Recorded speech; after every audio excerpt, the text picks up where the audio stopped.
Hello hi എന്താണ് sickle cell anaemia? The differs in the genes may cos ഒന്നുകൂടെ കഷോട്ടായിട്ട് പെട്ടെന്ന് പറയാം. പെപ്പർ എന്ന് പറഞ്ഞു പിക്ചർ കാണാൻ പറ്റും. ഹലോ ഹായ് എല്ലാവർക്കും സുഖമാണെന്ന് വിചാരിക്കുന്നു. ഞാൻ അസൻഷ Raju. Welcome to my classroom. അപ്പോൾ നമ്മൾ കഴിഞ്ഞ ക്ലാസ്സിൽ ഇപ്പോൾ നമ്മൾ പഠിച്ചുകൊണ്ടിരിക്കുന്നത് കീപ്പിംഗ് ഡിസീസസ് എന്ന 4th ചാപ്റ്ററാണ്. കഴിഞ്ഞ ക്ലാസ്സിൽ നമ്മൾ പഠിച്ചത് ജനറ്റിക് ഡിസീസിലെ ഹീമോഫീലിയ വരെ നമ്മൾ പഠിച്ച് നിർത്തി. അപ്പോൾ ഈ ക്ലാസ്സിൽ നമ്മൾ പഠിക്കാൻ പോകുന്നത് ജനറ്റിക് ഡിസീസിൻ്റെ ബാക്കി പോർഷനായ സിക്കിൾ സെൽ അനീമിയയും പിന്നെ അതിലെ ലൈഫ് സ്റ്റൈൽ ഡിസീസസും ഒക്കെയാണ് നമ്മൾ ഈ ക്ലാസ്സിൽ പഠിക്കാൻ വേണ്ടി പോകുന്നത്. അപ്പോൾ സിക്കിൾ സെൽ അനീമിയയിലോട്ട് കിടക്കുന്നതിന് മുൻപ് എന്താണ് സിക്കിൾ സെൽ അനീമിയ? ആ പേരിൽ തന്നെ ഉണ്ട് സംതിങ് റിലേറ്റഡ് ടു ബ്ലഡ് അല്ലേ, എന്തോ ബ്ലഡുമായിട്ട് റിലേറ്റ് ചെയ്തിട്ടുണ്ട്. സിക്കിൾ സെൽ അനീമിയ ഭയങ്കര എളുപ്പത്തിൽ ഞാൻ നിങ്ങൾക്ക് പറഞ്ഞുതരാം. ആ സിക്കിൾ സെൽ അനീമിയ പഠിക്കുന്നതിന് മുൻപ് നമ്മുടെ RBC, നമ്മളെ ബ്ലഡിൻ്റെ അകത്ത് എന്തൊക്കെ കമ്പോണൻസ് ഉണ്ടെന്ന് നിങ്ങൾക്ക് അറിയാമല്ലോ അല്ലേ? ഞാൻ കഴിഞ്ഞൊരു ക്ലാസ്സിലെ വീഡിയോയിൽ ഞാൻ പറഞ്ഞിട്ടുണ്ടായിരുന്നു. അപ്പോൾ ഫസ്റ്റ് നമുക്ക് നമ്മുടെ ബ്ലഡിൽ എന്തൊക്കെ കമ്പോണൻസ് ഉണ്ടെന്ന് നമ്മൾ അറിഞ്ഞിരിക്കണം. നമ്മുടെ ബ്ലഡിൽ 3 കമ്പോണൻസ് ആണുള്ളത്. RBC, WBC, പ്ലേറ്റ്ലെറ്റ്സ് എന്ന് പറഞ്ഞ 3 കമ്പോണൻസ് ഉണ്ട്. RBCയുടെ മെയിൻ കമ്പോണൻ്റ് എന്ന് വെച്ചാൽ ആരാണ്? Haemoglobin, HB is the main component of RBC. RBCയുടെ മെയിൻ കമ്പോണൻ്റ് ആണ് ആരെന്ന് പറയുന്നത്? ഹീമോഗ്ലോബിൻ എന്ന് പറയുന്നത്. ഓക്കെ, അപ്പോൾ ഈ RBCയുടെ മെയിൻ പ്രവർത്തനം എന്താണ്? ഈ RBC നമ്മളെ ലങ്സിൽ നിന്ന് എന്താണ് ബ്ലഡ് ക്യാരി ചെയ്തിട്ട് എവിടെ കൊണ്ട് കൊടുക്കും? ടിഷ്യൂസിലും അതർ പാർട്സിലൊക്കെ കൊണ്ടുപോയി കൊടുക്കുന്ന ആ ജോലിയാണ് ആരുടേത്? RBCയുടെ ജോലി എന്ന് പറയുന്നത്. അപ്പോൾ നോർമലി നമ്മൾ RBC എന്ന് പറയുന്നത് റൗണ്ട് ഷേപ്പ് ആയിരിക്കും അല്ലേ? നോർമലി നമ്മൾ RBC എന്ന് പറയുന്നത് എങ്ങനെയായിരിക്കും?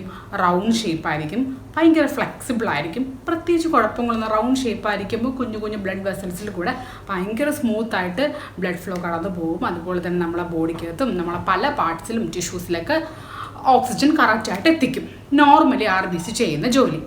പക്ഷേ സിക്കിൾ സെൽ അനീമിയ എന്ന് വെച്ചാൽ എന്താണ്? സിക്കിൾ സെൽ അനീമിയ എന്ന് പറയുന്നത് ഇതൊരു ഇൻഹെറിറ്റഡ് ആയിട്ടുള്ള ഒരു ഡിസോർഡറാണ്. അപ്പോൾ സിക്കിൾ സെൽ അനീമിയ ഉള്ള ആൾക്കാരുടെ RBCs എന്ന് പറയുന്നത് എങ്ങനെയായിരിക്കും? സിക്കിൾ ഷേപ്പിലായിരിക്കും ഇരിക്കുന്നത്. ഈ ഷേപ്പിൽ സിക്കിൾ ഷേപ്പിലായിരിക്കും കാണപ്പെടുന്നത്. സിക്കിൾ എന്ന് വെച്ചാൽ എന്താണ്? അരിവാൾ ഷേപ്പ്. ഓക്കെ, അല്ലെങ്കിൽ സിക്കിൾ ഷേപ്പ് നല്ല നമ്മൾ ഹാഫ് മൂണ്ട് ഷേപ്പില്ലേ, അതുപോലെയൊക്കെ കാണാൻ സാധിക്കും ഈ എന്താണ് സിക്കിൾ സെൽ അനീമിയ ഉള്ള പേഷ്യൻസിൻ്റെ RBC എന്ന് പറയുന്നത്. അപ്പോൾ ഇങ്ങനെ കമ്പോണൻസ്, ഇങ്ങനെ RBCs ഉള്ള വ്യക്തികൾക്ക് കുറച്ച് ബുദ്ധിമുട്ടായിരിക്കും അല്ലേ? സ്മോൾ ബ്ലഡ് വെസൽസിൽ കൂടെ, കുഞ്ഞു കുഞ്ഞു ബ്ലഡ് വെസൽസിൽ കൂടെ ഇതിങ്ങനെ കടന്നു പോകുമ്പോൾ നോർമലി റൗണ്ട് ആണെങ്കിൽ എന്ത് ചെയ്യും? സ്മൂത്ത് ആയിട്ട് പോകും. പക്ഷെ സിക്കിൾ ഷേപ്പ് ആയിരിക്കുമ്പോൾ കുഞ്ഞു കുഞ്ഞു ബ്ലഡ് വെസൽസിൽ കൂടെ ഇങ്ങനെ കടന്നു പോകാൻ വേണ്ടി പറ്റത്തില്ല. ഇടയ്ക്ക് വെച്ച് ഇത് ബ്ലോക്ക് ആവും. ബ്ലോക്ക് ആകുമ്പോൾ എന്ത് സംഭവിക്കും? കറക്റ്റായിട്ട് ബ്ലഡിൻ്റെ ഫ്ലോ കറക്റ്റായിട്ട് നടക്കത്തില്ല. നടക്കാതെ വരുമ്പോൾ എന്ത് സംഭവിക്കും? നമ്മളെ ശരീരത്തിൽ എന്താണ് കറക്റ്റായിട്ട് ഓക്സിജൻ കിട്ടത്തില്ല, കറക്റ്റായിട്ട് വേറെ ടിഷ്യൂസിന് ഓക്സിജൻ കിട്ടത്തില്ല, വേറെ മറ്റു പാർട്സിനൊന്നും ഓക്സിജൻ കിട്ടാത്ത അവസ്ഥ വരും. ഇനി നമുക്ക് നിങ്ങളുടെ ടെക്സ്റ്റിലുള്ളതോടെ വായിച്ചു നോക്കുമ്പോൾ കറക്റ്റായിട്ട് നിങ്ങൾക്ക് മനസ്സിലാക്കാൻ പറ്റും. സിക്കിൾ സെൽ അനീമിയയുടെ ജസ്റ്റ് ഒരു ഔട്ട് സ്ട്രക്ചറാണ് ഞാൻ നിങ്ങൾക്ക് ഇപ്പം പറഞ്ഞു തന്നത്. ഇതുവരെ ക്ലിയർ അല്ലേ? അപ്പം നമുക്ക് നോക്കാം. The differs in the genes may cause deformities in the sequencing of the amino acids which are the building blocks of ഹീമോഗ്ലോബിൻസ്.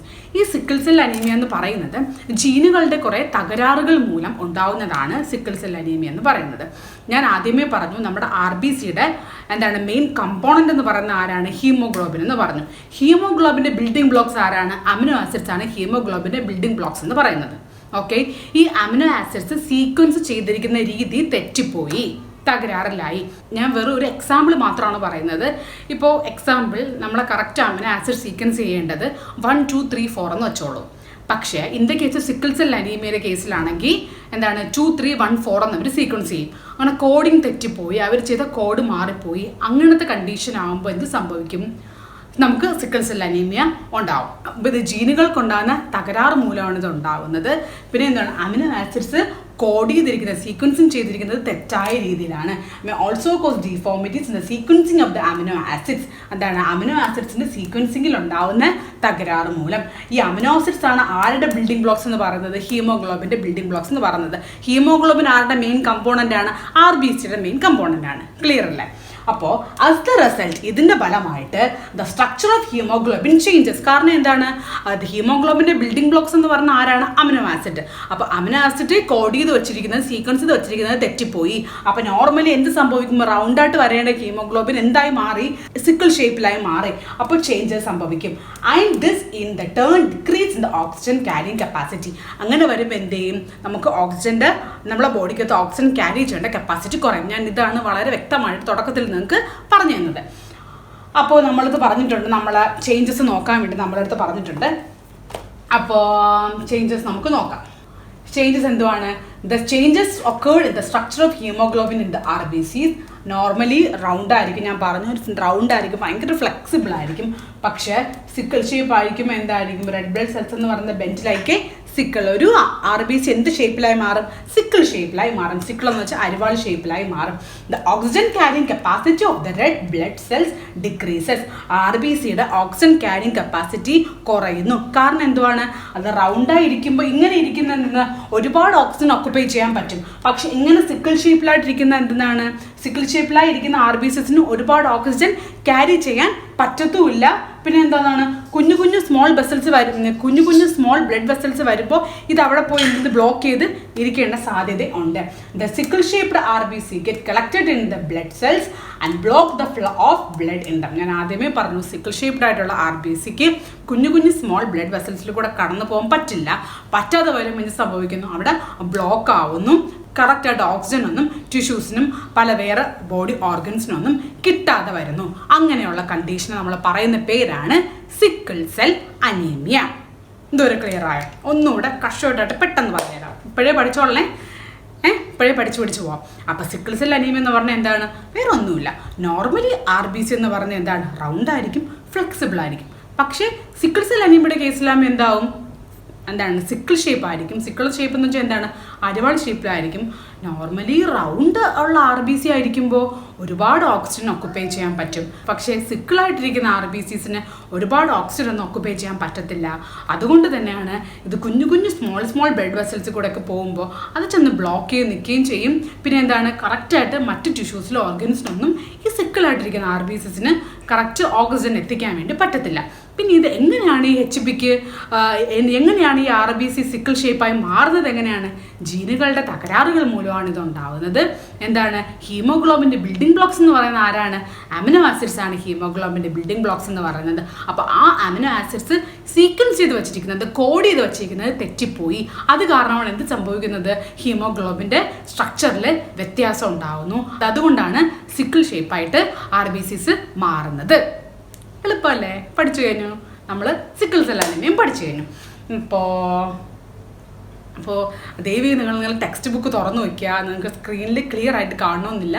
Please open ചെയ്യുക ടെക്സ്റ്റ് ബുക്ക്. ഓക്കെ, അപ്പോൾ നമ്മൾ സിക്കിൾ സെൽ അനീമിയയും പഠിച്ചു കഴിഞ്ഞു. ഇത് നമ്മൾ അടുത്ത് പഠിക്കാൻ പോകുന്നതാണ് ക്യാൻസർ.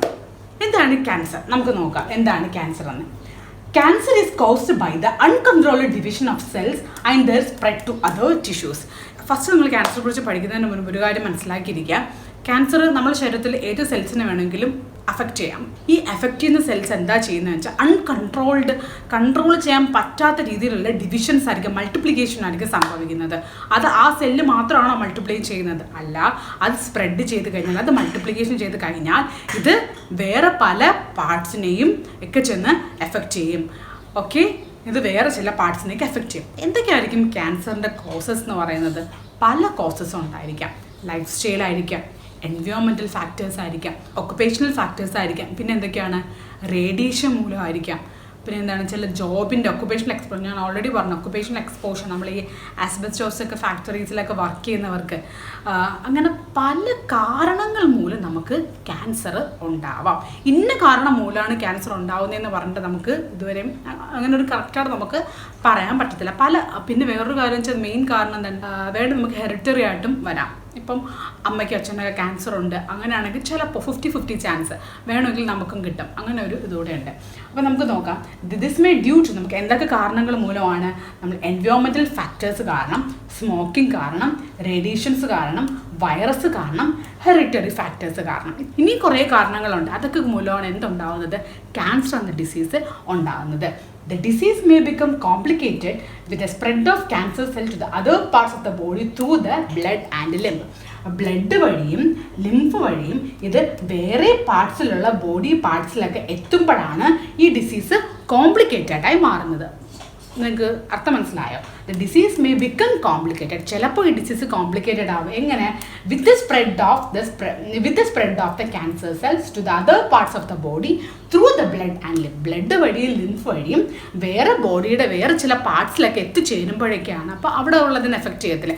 അങ്ങനത്തെ കണ്ടീഷൻസ് വരുമ്പോഴാണ് ഇതെന്ത് സംഭവിക്കുന്നത്? ഇത് കുറച്ചുകൂടെ ക്രിട്ടിക്കലായിട്ട് മാറുന്നത്, കോംപ്ലിക്കേറ്റഡ് ആയിട്ട് മാറുന്നത്. ഇനി നമുക്ക് നോക്കാം ഇതിന് കൊടുക്കുന്ന ട്രീറ്റ്മെൻറ്റ് മൊഡാലിറ്റീസ് എന്തെന്ന് നോക്കാം. ട്രീറ്റ്മെൻറ്റ് നമുക്ക് സർജറി ഉണ്ടാവും, കീമോതെറാപ്പി ഉണ്ട്, റേഡിയേഷൻസ് ഉണ്ട്. സർജറി നമുക്ക് ബ്രസ്റ്റ് ക്യാൻസർ ഒക്കെ വരുമ്പോൾ ചിലവർ ഇപ്പം നമുക്ക് ലെഫ്റ്റ് സൈഡിലുള്ള ബ്രസ്റ്റിലാണ് ക്യാൻസർ വന്നെങ്കിൽ ചിലപ്പോൾ ആ ബ്രസ്റ്റ് അവർ റിമൂവ് ചെയ്ത് കളയും. അപ്പോൾ എന്തിനാണ്? ബാക്കി ലിംഫിനെയും ബ്ലഡ് വെസൽസിനെയൊക്കെ സേവ് ചെയ്യാൻ വേണ്ടിയിട്ടാണ് അവരെന്ത് ചെയ്യുന്നത്? അത്രയും പോർഷൻ മാത്രം അവർ റിമൂവ് ചെയ്ത് കളയുന്നത്. അപ്പോൾ അങ്ങനെ സർജറി കീമോതെറാപ്പി എന്ന് വെച്ചാൽ എന്താണ്?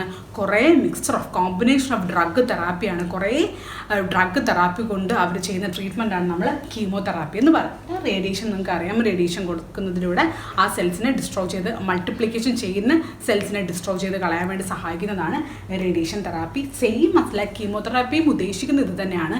ഇവർ കൊടുക്കുന്ന മൾട്ടിപ്ലിക്കേഷൻ കോമ്പിനേഷൻ ഓഫ് ഡ്രഗ്സ് കൊണ്ട് ഏത് സെൽസാണോ മൾട്ടിപ്ലൈ ചെയ്തുകൊണ്ടിരിക്കുന്നത് ആ സെൽസിൻ്റെ പ്രവർത്തനം ഒന്ന് കുറയ്ക്കാൻ വേണ്ടിയാണ് ഇവർ കീമോതെറാപ്പിയും റേഡിയേഷൻ തെറാപ്പിയും ചെയ്യുന്നത്.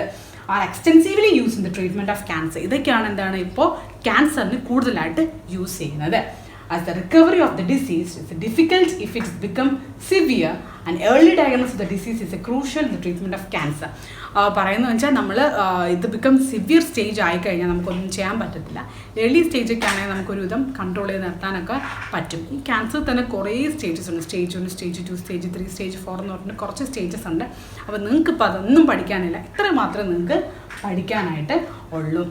ക്യാൻസർ എന്തൊക്കെ മൂലമാണ് ഉണ്ടാകുന്നത്? ക്യാൻസർ എൻവയോൺമെൻറ്റൽ ഫാക്ടേഴ്സ് ആയിരിക്കാം, ഹെറിഡിറ്ററി ആയിരിക്കാം, പിന്നെ ലൈഫ് സ്റ്റൈൽ ചേഞ്ചസ് കാരണമായിരിക്കാം, റേഡിയേഷൻ കാരണമായിരിക്കാം, ഒക്കുപ്പേഷണൽ ഫാക്ടേഴ്സ് കാരണമായിരിക്കാം.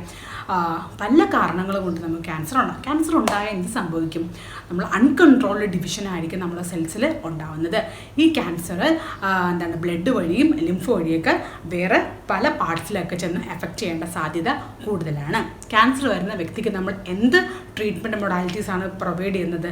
ഒന്നിൽ നമ്മൾ സർജറി പറയും, അല്ലെങ്കിൽ നമ്മൾ കീമോതെറാപ്പി പറയും, അല്ലെങ്കിൽ നമ്മൾ എന്ത് പറയും? റേഡിയേഷൻ തെറാപ്പി പറയും. ഇതൊക്കെയാണ് നമ്മൾ കൂടുതൽ എക്സ്റ്റെൻസീവ്ലി നമ്മൾ ട്രീറ്റ്മെൻറ്റ് മൊഡാലിറ്റീസ് ആയിട്ട് നമ്മൾ യൂസ് ചെയ്യുന്നത്. പിന്നെ നമ്മൾ എന്ത് പഠിച്ചു? ക്യാൻസറിൽ ഏർലി സ്റ്റേജസ് ഒക്കെ ആണെങ്കിൽ നമുക്ക് പെട്ടെന്നൊക്കെ ക്യൂർ ചെയ്തൊക്കെ ഒരു വിധമൊക്കെ നമുക്ക് സർവൈവ് ചെയ്തൊക്കെ നമുക്ക് ചെയ്യാം. പക്ഷേ കുറച്ചുകൂടി ലേറ്റൻറ്റ് സ്റ്റേജ് അല്ലെങ്കിൽ കുറച്ച് താമസിച്ചൊക്കെയാണ് നമ്മൾ ഡയഗ്നോസ് ആണെങ്കിൽ കുറച്ച് കോംപ്ലിക്കേറ്റഡ് ആയിരിക്കും. അപ്പോൾ ഇത്രയും കാര്യങ്ങൾ മാത്രമേ ഉള്ളൂ നിങ്ങൾക്ക് ക്യാൻസറെ പറ്റി പഠിക്കാൻ വേണ്ടി ഉള്ളത്. എളുപ്പമല്ലേ? ഭയങ്കര സിമ്പിളല്ലേ? പഠിച്ചു കഴിഞ്ഞില്ലേ? നിങ്ങൾ ക്യാൻസർ പഠിച്ചു കഴിഞ്ഞില്ലേ? പഠിച്ചു. നിങ്ങൾ പഠിക്കുമ്പോൾ മനസ്സിലാക്കി പഠിക്കുക. കാണാപ്പാടം പഠിക്കാതെ, മഗപ്പ് ചെയ്യാതെ മനസ്സിലാക്കി പഠിച്ചു കഴിഞ്ഞാൽ അതൊരു കളി രൂപത്തിൽ അല്ലെങ്കിൽ ഒരു കഥ രൂപത്തിലൊക്കെ പഠിച്ചു വയ്ക്കുകയാണെങ്കിൽ ഒരിക്കലും മറക്കത്തില്ല. എക്സാം നിങ്ങൾക്ക് ചടപട പറയുന്ന ബയോളജിക്ക് 50 മാർക്കും എടുക്കാൻ വേണ്ടി സാധിക്കും. അപ്പോൾ നമ്മൾ നെക്സ്റ്റ് പഠിക്കാൻ പോകുന്നത് എന്താണ്? ലൈഫ് സ്റ്റൈൽ ഡിസീസൊക്കെയാണ് നമ്മൾ അടുത്ത് പഠിക്കാൻ പോകുന്നത്. The lifestyle diseases are caused by unhealthy living styles. ശരിയായ ലൈഫ് സ്റ്റൈലിലല്ല നമ്മൾ ജീവിക്കുന്നതുണ്ടെങ്കിൽ നമുക്കുണ്ടാകുന്ന പ്രോബ്ലമാണ് ലൈഫ് സ്റ്റൈൽ ഡിസീസ് എന്ന് പറയുന്നത്. Unhealthy living styles, lack of exercise, food habits ശരിയല്ല, lack of sleep, stress, mental stress, ഇതൊക്കെയാണ് നമ്മൾ അൺഹെൽത്തി ലിവിങ് സ്റ്റൈൽസ് എന്ന് നമ്മൾ പറയുന്നത്. The changes in the food habits ഞാൻ പറഞ്ഞു. നമ്മളുടെ ആഹാര രീതി, ഇപ്പോൾ രാവിലെ ബ്രേക്ക്ഫാസ്റ്റ് 7:30 കഴിക്കേണ്ടെങ്കിൽ നമ്മളത് 12 മണിക്ക് കഴിക്കും. എന്നിട്ട് 12 മണിക്ക് കഴിക്കേണ്ട ലഞ്ച് നമ്മളെപ്പം കഴിക്കും? വൈകുന്നേരം കഴിക്കും. വൈകുന്നേരം കഴിക്കേണ്ട ഫുഡ് നമ്മൾ ഡിന്നർ അപ്പം കഴിക്കും, 10 മണിക്ക് കഴിക്കും. ഇത് ഹെൽത്തി ഫുഡ് ഹാബിറ്റ്സ് ആണോ? അല്ല, ഇത് അൺഹെൽത്തി ഫുഡ് ഹാബിറ്റ്സ് ആണ്. അപ്പോൾ അങ്ങനെയൊക്കെ വരുന്ന condition. Lack of physical exercise, exercise ഇല്ലാത്ത കാരണം. എക്സസൈസ് നമ്മൾ daily as A human being നമ്മൾ ഡെയിലി ഞാൻ വളരെ കുറച്ചാണ് പറയുന്നത്, 10 to 15 മിനിറ്റ്സ് എങ്കിലും നമ്മൾ ഡെയിലി എക്സസൈസ് ചെയ്തിരിക്കണം. നിങ്ങൾക്ക് ഇഷ്ടമുള്ള സൈക്ലിംഗ് ആണെങ്കിൽ സൈക്ലിംഗ്, ഡാൻസിങ്, നമുക്ക് ഡാൻസ് കളിക്കുന്ന ഒരു എക്സസൈസ് ആണ്. നമ്മളെ ബോഡി ഫുള്ളും അനങ്ങുകയല്ലേ ചെയ്യുന്നത്. ഡാൻസിങ് ആണെങ്കിൽ ഡാൻസ്, സ്വിമ്മിങ് ആണെങ്കിൽ സ്വിമ്മിങ്, വാക്കിംഗ് ആവാം, റണ്ണിങ് ആവാം. നിങ്ങൾക്ക് എന്താണ് ഇഷ്ടം? ഏതെങ്കിലും ഒരു എക്സസൈസ് ഒരു 10 to 15 മിനിറ്റ്സ് എങ്കിലും നിങ്ങൾ ഡെയിലി ചെയ്ത് ബോഡി എപ്പോഴും ഫിറ്റായി സൂക്ഷിക്കുക. ഓക്കെ. അപ്പോൾ ലാക്ക് ഓഫ് ഫിസിക്കൽ എക്സസൈസ് കാരണം, എക്സസൈസ് ഒന്നും കറക്റ്റായിട്ട് ചെയ്യാത്തത് കാരണം മെൻ്റൽ സ്ട്രെസ്സ്, അനാവശ്യമായിട്ടുള്ള ടെൻഷൻസ്, അനാവശ്യമായിട്ടുള്ള കാര്യങ്ങൾ ഓർത്ത് നമ്മൾ ടെൻഷൻ എടുക്കുന്നത്. നമ്മൾ മെൻ്റൽ ഹെൽത്ത് എന്ന് പറയുന്നത് മെൻ്റൽ ഹെൽത്ത് എന്ന് പറഞ്ഞാൽ നമ്മളെപ്പോഴും ഒരു പോസിറ്റീവ് ചിന്താഗതിയുള്ള ആൾക്കാരായിട്ടിരിക്കുക. എപ്പോഴും നമ്മൾ നെഗറ്റീവ് തോട്ട്സൊക്കെ മാറ്റി എപ്പോഴും നമ്മൾ മൈൻഡ് എപ്പോഴും ഹെൽത്തി ആയിട്ട് സൂക്ഷിക്കുക. അങ്ങനെ ലാക്ക് ഓഫ് മെൻ്റൽ ഹെൽത്ത് ഇല്ലാത്തവർക്ക്, മെൻ്റൽ സ്ട്രെസ്സൊക്കെ വരുന്നവർക്ക്, bad habits like consumption of alcohol, കള്ളുകൂടി, അങ്ങനത്തെ സ്വഭാവങ്ങൾ, ഡ്രഗ് അബ്യൂസ്, കഞ്ചാവ്, പിന്നെന്താണ് സ്മോക്കിംഗ്, സിഗരറ്റ് വലി, ഇതൊക്കെയാണ് നമ്മൾ എന്താണ് അൺഹെൽത്തി ലീവിങ് ലൈഫ് സ്റ്റൈൽസ് എന്ന് നമ്മൾ പറയുന്നത്. ക്ലിയർ അല്ലേ? അപ്പം നമുക്ക് നോക്കാം എന്തൊക്കെയാണെന്ന്. ഡയബറ്റീസിനെ പറ്റി ഞാൻ പാർട്ട് 2 എന്ന് പറയുന്നുണ്ട്, 3rd ചാപ്റ്ററിൽ ഞാൻ ഇട്ടിട്ടുണ്ട്. വളരെ വ്യക്തമായിട്ട് ഞാൻ അതിൽ കാര്യങ്ങൾ പറഞ്ഞിട്ടുണ്ട്. അപ്പോൾ നിങ്ങൾക്ക് ഡയബറ്റീസിനെ പറ്റിയിട്ടും ഇൻസുലിൻ ഡെഫിഷ്യൻസിനെ പറ്റിയിട്ടും കൂടുതലായിട്ട് അറിയണമെങ്കിൽ നിങ്ങൾ ആ പാർട്ട് 2 ചെന്ന് കണ്ട് കുറച്ചുകൂടെ കാര്യങ്ങൾ മനസ്സിലാക്കണം കേട്ടോ. അപ്പോൾ ഡയബറ്റീസ് എന്ന് വെച്ചാൽ എന്താണ്? ലാക്ക് ഓഫ് അല്ലെങ്കിൽ deficiency of insulin or Mal function. നമ്മൾ ഇൻസുലിൻ്റെ ഡെഫിഷ്യൻസി കാരണം അല്ലെങ്കിൽ മാൽ ഫംഗ്ഷനും കാരണം ഉണ്ടാവും നമ്മൾ എന്ത് പറയുന്നു? ഡയബറ്റീസ് നമ്മൾ പറയുന്നു. എന്താണ് ഫാറ്റി ലിവർ എന്ന് പറയുന്നത്? Deposition of excess fat in the liver. നമ്മൾ ലിവറിൻ്റെ അകത്ത് ഒരുപാട് ഫാറ്റ് അടിഞ്ഞു കൂടുന്ന കണ്ടീഷനാണ് നമ്മൾ ഫാറ്റി ലിവർ എന്ന് പറയുന്നത്. ഈ ഫാറ്റി ലിവർ ആർക്കാണ് ഉണ്ടാകുന്നത്? എക്സസീവ് ആൽക്കഹോൾ ഡ്രിങ്കേഴ്സിന് ഉണ്ടാകുന്നതാണ് എന്തെന്ന് പറയുന്നത്? ഫാറ്റി ലിവർ എന്ന്. ഒരുപാട് കള്ളു കുടിക്കുന്നവർക്ക് എന്ത് സംഭവിക്കും? ഫാറ്റി ലിവർ ഉണ്ടാവും. അവരുടെ ലിവറിൽ ഹെൽത്തി ആയിരിക്കത്തില്ല. അവരുടെ ലിവറിൽ അനാവശ്യമായിട്ടുള്ള ഫാറ്റ് ഡെപ്പോസിറ്റ് ചെയ്ത് ലിവറിൻ്റെ നോർമൽ ഫംഗ്ഷനിങ് ഒന്നും കറക്റ്റ് രീതിയിൽ നടക്കത്തില്ല. അങ്ങനെ വരുന്ന കണ്ടീഷൻ നമ്മൾ എന്ത് പറയുന്നത്? ഫാറ്റി ലിവർ ആണ് നമ്മൾ പറയുന്നത്. അടുത്ത് നമ്മൾ വന്ന സ്ട്രോക്ക്. എന്താണ് സ്ട്രോക്ക്? സ്ട്രോക്കിൻ്റെ വേറൊരു പേരാണ് നമ്മൾ ബ്രെയിൻ അറ്റാക്ക് എന്ന് പറയുന്നത്. നമ്മൾ ഹാർട്ട് അറ്റാക്ക് എന്ന് പറയുന്ന പോലെ ബ്രെയിൻ അറ്റാക്ക്. ഓക്കെ, അടുത്ത് നമ്മൾ നോക്കാൻ പോകുന്നത് സ്ട്രോക്ക്. സ്ട്രോക്ക് എന്ന് വെച്ചാൽ എന്താണ്? നമ്മൾ പറയും ബ്രെയിൻ അറ്റാക്ക് എന്ന് വേറൊരു പേര് പറയും. നമ്മൾ ഹാർട്ട് അറ്റാക്ക് എന്ന് പറയുന്ന പോലെ ബ്രെയിൻ അറ്റാക്ക് എന്ന് പറയും. നോർമലി നമ്മൾ ബ്രെയിനിൻ്റെ അകത്ത് ബ്ലഡ് വെസൽസ് ഉണ്ട്. ആ ബ്ലഡ് വെസൽസ് ആണ് ബ്ലഡും ന്യൂട്രിയൻസൊക്കെ ക്യാരി ചെയ്തുകൊണ്ട് പോകുന്നത്. Okay, so these blood vessels is either blocked by clot or it's may be rupture. ആ ബ്ലഡ് വെസൽസ് ഒന്നിൽ ബ്ലോക്ക് ആവും, അല്ലെങ്കിൽ എന്ത് ചെയ്യും? ആ ബ്ലഡ് വെസൽസ് റപ്ചർ ആവും, പൊട്ടിപ്പോവേണ്ട സാധ്യത ഉണ്ട്. അങ്ങനത്തെ കണ്ടീഷൻ നമ്മൾ പറയുന്ന പേരെന്താണ്? സ്ട്രോക്ക് എന്ന് പറയുന്നത്. ഈ സ്ട്രോക്ക് വരുമ്പോൾ ചിലവരുടെ ഒരു സൈഡ് കോണിപ്പോവും, അല്ലെങ്കിൽ ഇപ്പോൾ ലെഫ്റ്റ് സൈഡ് പാരാലിസിസ് എന്ന് വെച്ചാൽ എന്താണ്? തളർന്നു പോകുന്ന അവസ്ഥ, ചിലപ്പോൾ കാലനക്കാൻ പറ്റത്തില്ല, കൈ അനക്കാൻ പറ്റത്തില്ല, അങ്ങനത്തെ ഒക്കെ കണ്ടീഷനൊക്കെ ഉണ്ടാവും ഈ സ്ട്രോക്ക് വരുമ്പോൾ. അപ്പോൾ നിങ്ങൾക്ക് സ്ട്രോക്ക് എന്ന് മനസ്സിലായില്ലേ? Stroke rupture of blood vessels in the brain or block of the blood flow. ഒന്നിൽ അവിടെ ക്ലോട്ട് കാരണോ ആ ബ്ലഡ് വെസൽസ് പൊട്ടിപ്പോകുന്ന കണ്ടീഷനാണ് നമ്മൾ എന്ത് പറയുന്നത്? ബ്ലഡ് ഫ്ലോ തടസ്സപ്പെടുന്നു. അങ്ങനത്തെ കണ്ടീഷൻ നമ്മൾ എന്ത് പറയുന്നത്? സ്ട്രോക്ക് എന്ന് പറയുന്നത്. സാധാ രീതിയിൽ ഒരു ഹെൽത്തി പേഴ്സണിൻ്റെ ബ്ലഡ് വെസൽസ് എന്ന് പറയുന്നത് എന്താ ചെയ്യുന്നത്? ബ്ലഡും ന്യൂട്രിയൻസൊക്കെ ബ്രെയിനിൽ സപ്ലൈ ചെയ്യുകയാണ് ചെയ്യുന്നത്. ക്ലോട്ട് വന്നിട്ട് പിന്നെ റപ്ചറായി പോയി കഴിഞ്ഞാൽ കറക്റ്റായിട്ടുള്ള ബ്ലഡ് ഫ്ലോ കറക്റ്റായിട്ട് അവിടെ നടക്കത്തില്ല. അങ്ങനത്തെ കണ്ടീഷൻ നമ്മൾ എന്ത് പറയുന്നു? സ്ട്രോക്ക് എന്ന് പറയുന്നു. ക്ലിയർ ആയില്ലേ? അടുത്ത് പറയുന്ന ഹൈപ്പർ ടെൻഷൻ. എല്ലാവർക്കും അറിയാം BP. അപ്പോൾ എന്താ? Decrease in the diameter of the arteries due to the deposition of fat. ഫാറ്റിൻ്റെ ഡെപ്പോസിഷൻ കാരണം നമ്മൾ ആർട്ടറീസിൻ്റെ ഡയമീറ്റർ കുറയുന്ന കണ്ടീഷനാണ് നമ്മൾ എന്ത് പറയുന്നത്? ഹൈപ്പർ ടെൻഷൻ എന്ന് പറയുന്നത്.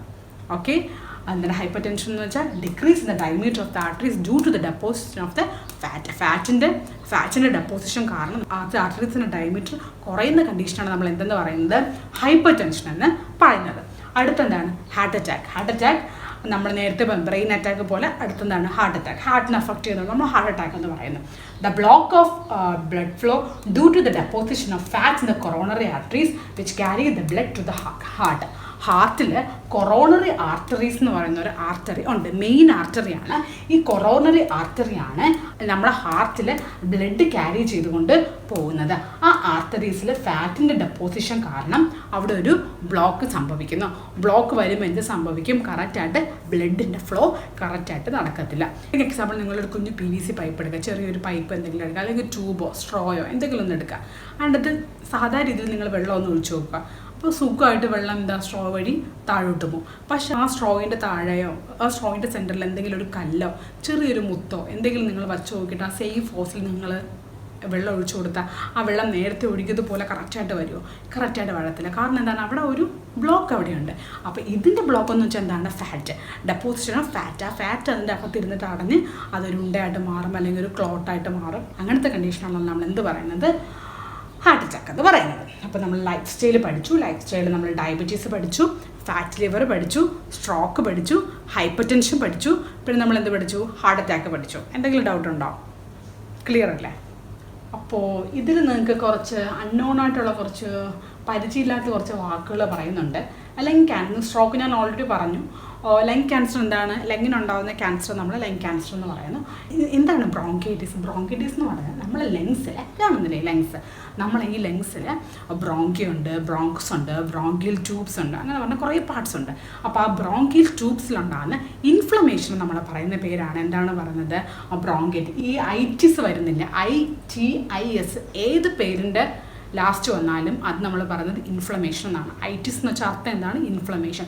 ബ്രോങ്കൈറ്റിസ് എന്ന് പറഞ്ഞാൽ എന്താണ്? ഇൻഫ്ലമേഷൻ. നമ്മൾ നേരത്തെ ഹെപ്പറ്റൈറ്റിസ് എന്ന് വെച്ചാൽ എന്താണ്? Inflammation of the liver. Itis വരുന്നതെല്ലാം ഇൻഫ്ലമേഷനാണ്. അപ്പോൾ നിങ്ങളത് ഓർത്ത് വയ്ക്കുക. എക്സാമിന് ഏത് ഒരു അൺനോണും വായിക്ക് വന്നാലും ഐറ്റിസ് വരുന്നതെല്ലാം ഇൻഫ്ലമേഷൻ നിങ്ങൾ ഓർത്ത് വെച്ചിരുന്നാൽ മതി. ബ്രോങ്കൈറ്റിസ് എന്ന് പറയുന്നത് എന്താണ്? Inflammation of the bronchial tubes. Bronchial ട്യൂബ്സിലുണ്ടാകുന്ന ഇൻഫ്ലമേഷൻ നമ്മൾ പറയുന്ന പേരാണ് ബ്രോങ്കൈറ്റിസ് എന്ന് പറയുന്നത്. ഈ ബ്രോങ്കിയൽ ട്യൂബ്സ് ചെയ്യുന്നതെന്ന് വെച്ചാൽ നമ്മൾ ലങ്സിൽ നിന്ന് air in and out supply ചെയ്യുന്നത് ആരാണ്?